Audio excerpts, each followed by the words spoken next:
of videos of brazen shoplifters just ransacking stores. You may be asking, why doesn't someone try to stop them? Well, one Bay Area grocery store worker did just that, and guess what? Got fired for it. But now a judge has ruled she did nothing wrong. John Ramos has her story. Safeway fired a 22-year employee for violating their shoplifting policy. But an administrative law judge has ruled that she was only doing her job.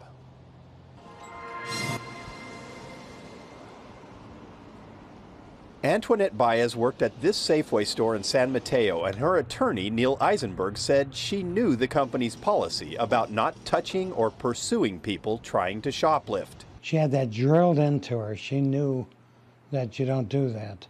And she also was told, "Thou shalt not steal."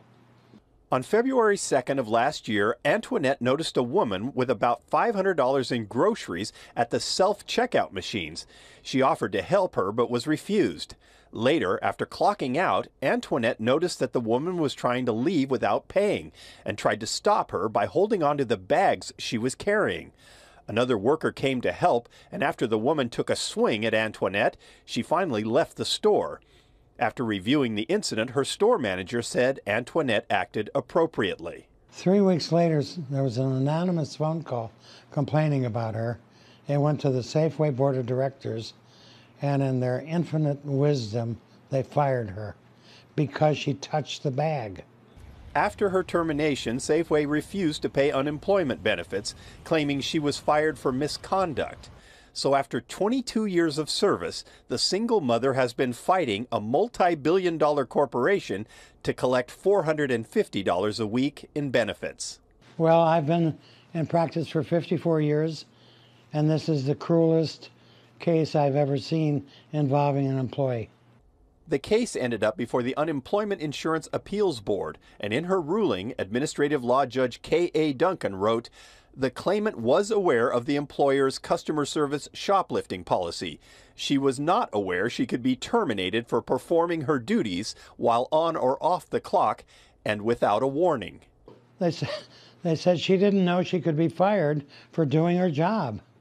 Safeway did not appeal, so the decision is now final, and the company will have to pay Antoinette's lost unemployment benefits.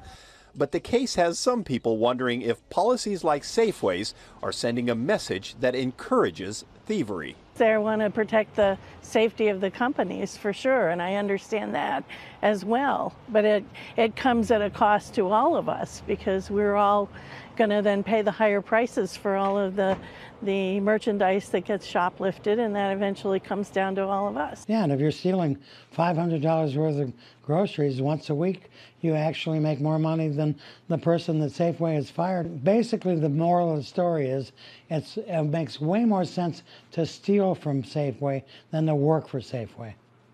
Eisenberg says he will be filing a wrongful termination lawsuit. Antoinette last worked on March 6th of last year. She is still trying to find another job. Now, we reached out to Safeway. The company did not return our request for a comment today.